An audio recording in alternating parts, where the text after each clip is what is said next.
Ton MacBook, c'est un peu comme ton cerveau numérique. Dedans, tu as tes photos, tes vidéos, tes projets, tes mots de passe. Bref, si une personne y accède sans que tu lui aies donné l'autorisation, c'est la panique totale. Mais malgré ça, nous avons la majorité des utilisateurs qui n'accèdent vraiment pas aux paramètres de sécurité. Ce qui est dommage, parce que macOS propose des outils qui sont très intéressants lorsque tu les actives, de sécuriser au mieux ton ordinateur. Alors, dans cette vidéo, je vais te partager 5 astuces essentielles qui vont te permettre de sécuriser au mieux ton Mac. Ce sont des petits trucs qui sont simples, mais que presque personne ne fait, mais qui font quasiment la différence. Reste bien jusqu'à la fin parce que je te réserve un petit bonus.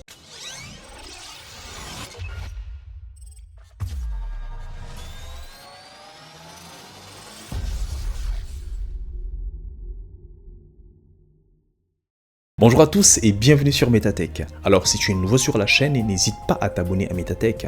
Si le contenu de cette vidéo t'intéresse, donne-moi ton avis en commentaire, lâche un pouce bleu également à la vidéo, ça me fera plaisir. Et naturellement, active la cloche des notifications pour ne rien rater lorsque je publie une nouvelle vidéo.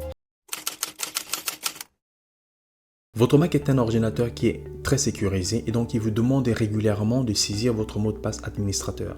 Alors, ce que je vous conseille, c'est d'utiliser Touch ID qui vous permettra de gagner un temps énorme. Une fois que ce sera configuré, vous aurez la possibilité de verrouiller et de déverrouiller très facilement votre ordinateur parce que s'il faille que vous tapiez à la fois le mot de passe peut-être 5 ou 6 fois dans la journée ou même dans l'heure, si votre mot de passe il est long, ce ne sera pas évident.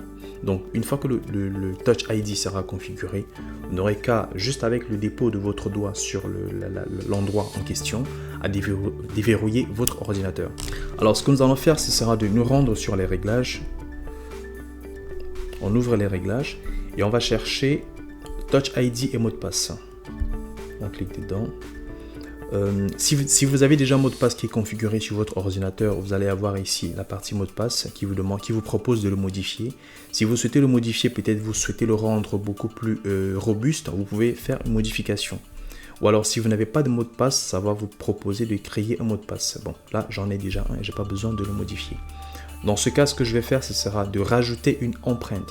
L'empreinte, vous avez 10 doigts. Si vous en avez 10, là vous avez la possibilité de mettre le doigt que vous souhaitez.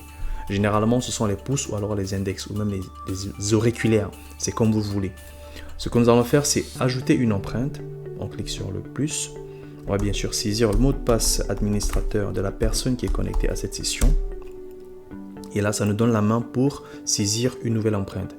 Tout ce que nous avons à faire, c'est juste de déposer notre doigt comme on le souhaite, de telle sorte que toutes les zones soient bien remplies. Voilà.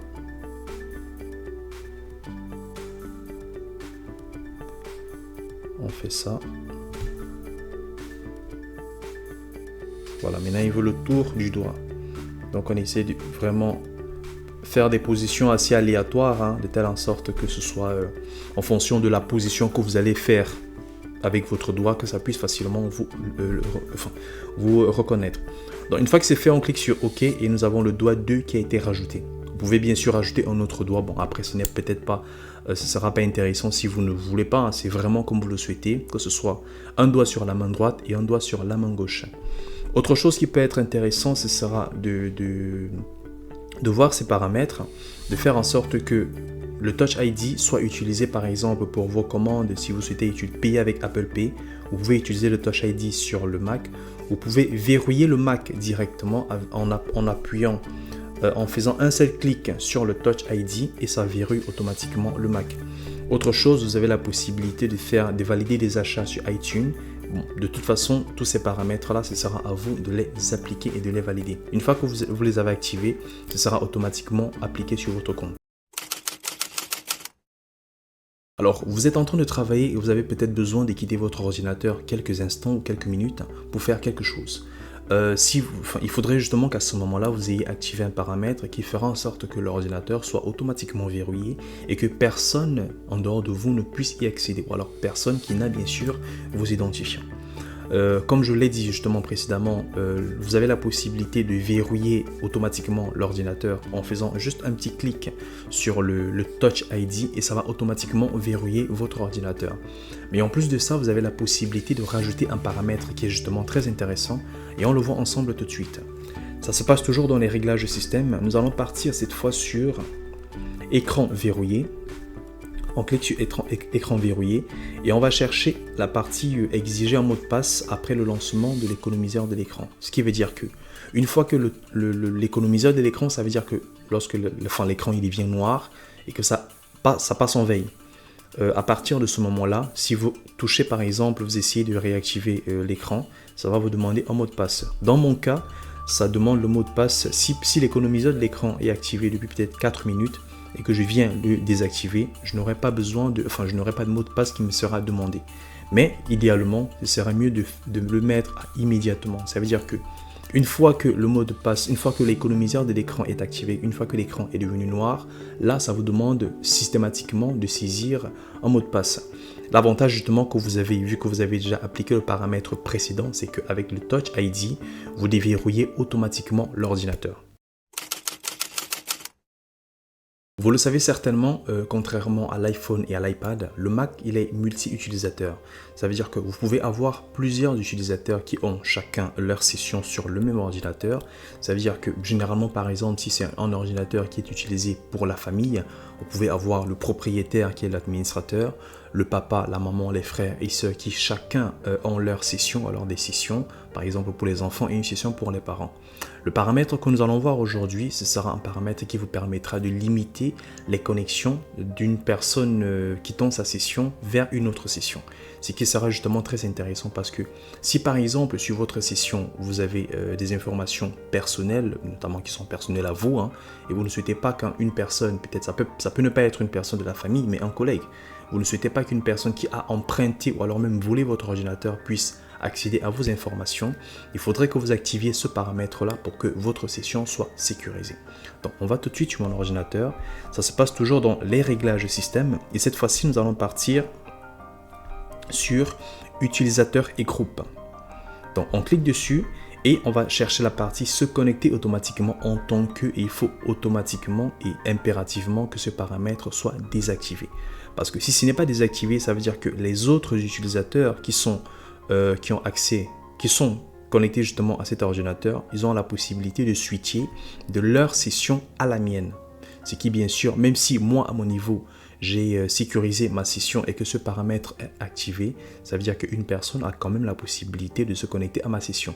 Ce qui limite bien sûr la sécurité que je suis en train de mettre en place.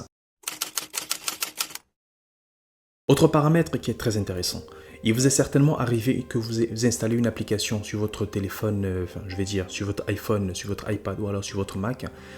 Pendant que vous êtes en train d'installer l'application et que vous souhaitez l'utiliser, l'application vous demande d'avoir accès par exemple à vos photos ou bien à vos documents. Et c'est une option que vous allez accepter. Une fois que vous l'avez accepté, automatiquement ça va entrer dans les réglages du système et c'est configuré comme quoi vous avez donné l'accès à cette application sur vos photos par exemple. Mais il peut s'avérer que vous avez des applications auxquelles vous n'avez plus besoin, peut-être qu'elle n'ait accès peut-être à votre localisation, à vos photos, à votre micro. Et pour ça, il faudrait justement les désactiver. Parce que vous pouvez avoir des applications qui vont certainement soit vous traquer, ou alors vont peut-être récupérer des informations pour vous spammer. Donc il faudrait que vous puissiez limiter cela en configurant le minimum de données accessibles. Et pour cela, on le fait toujours dans les réglages du système. On va partir sur cette fois-ci confidentialité et sécurité. Et là, vous allez voir toutes les applications qui ont bien sûr accès à vos données tout simplement. Ce que vous allez faire, c'est quoi? Vous allez sélectionner une application, par exemple Contact. Quelle application a accès à mes contacts? J'ai l'application Warp et j'ai le terminal qui a accès à mes contacts. Je peux aller sur mes photos. Quelle application a accès à mes photos? Pareil, j'ai ces deux applications-là. Je peux aller sur Bluetooth. J'ai ces applications qui ont accès à mes Bluetooth. Le microphone, quelle application a accès au microphone? J'ai celle-ci. Je peux décider de les désactiver. Juste pour les désactiver, je vais juste sélectionner là et ça se désactive. Je peux désactiver également WhatsApp et même Google Chrome. Bon, lui, je vais le garder. Et pareil également. Donc, essayez de faire un nettoyage. Bien sûr, c'est une application, c'est une option, une configuration qu'il vaut mieux configurer et surveiller chaque fois. Je dirais même peut-être une fois par semaine ou bien une fois par mois. Parce que vous pouvez avoir des applications qui vont peut-être avoir des autorisations auxquelles elles n'ont vraiment pas besoin. Donc, idéalement pour vous, ce serait mieux de limiter et de réduire au maximum les autorisations que vous donnez à certaines applications. Cette fois, nous allons voir un paramètre qui vous permettra de configurer et de sécuriser votre ordinateur de façon globale parce que ça va attaquer vraiment la partie système. Ça se passe toujours dans les réglages système, mais cette fois-ci, ce sera sur la partie générale. Donc, on va sur général et on va chercher mise à jour logiciel. Voilà, vous cliquez sur mise à jour automatique et vous allez juste cliquer sur le petit i qui est là pour voir les mises à jour en fait que vous pouvez bien sûr valider de façon automatique. Personnellement, je vous conseille de les activer toutes ou alors si vous souhaitez un minimum, vous pouvez déjà garder, rechercher les mises à jour, télécharger les mises à jour lorsqu'elles sont disponibles et installer les mises à jour de sécurité et du fichier système. Après pour le reste, vous pouvez bien sûr les faire de façon manuelle, mais si vous souhaitez faire appliquer une sécurisation de votre Mac de façon anodine ou alors de façon sans avoir besoin forcément de votre suivi, vous les activez toutes et macOS va faire le travail tout seul. Déjà, Apple fait en sorte que le travail côté sécurisé de tous ses utilisateurs soit vraiment très bien fait parce que chaque fois, ils mettent à disposition de nouvelles mises à jour. Et lorsque vous les avez activées, vous allez vous rendre compte que lorsqu'il y a une mise à jour qui est disponible, le système vous propose d'installer la mise à jour. À vous de l'accepter ou pas. Bon, ce que je peux vous conseiller, c'est peut-être d'attendre 15 à 20 jours parce que généralement, s'il y a une nouvelle mise à jour et qu'il y a peut-être des bugs, essayez d'attendre que les correctifs soient déjà appliqués sur celle-ci avant de l'appliquer et de l'activer, avant de l'installer sur votre Mac. Donc, activez tous ces paramètres-là et les mises à jour se feront de façon automatique.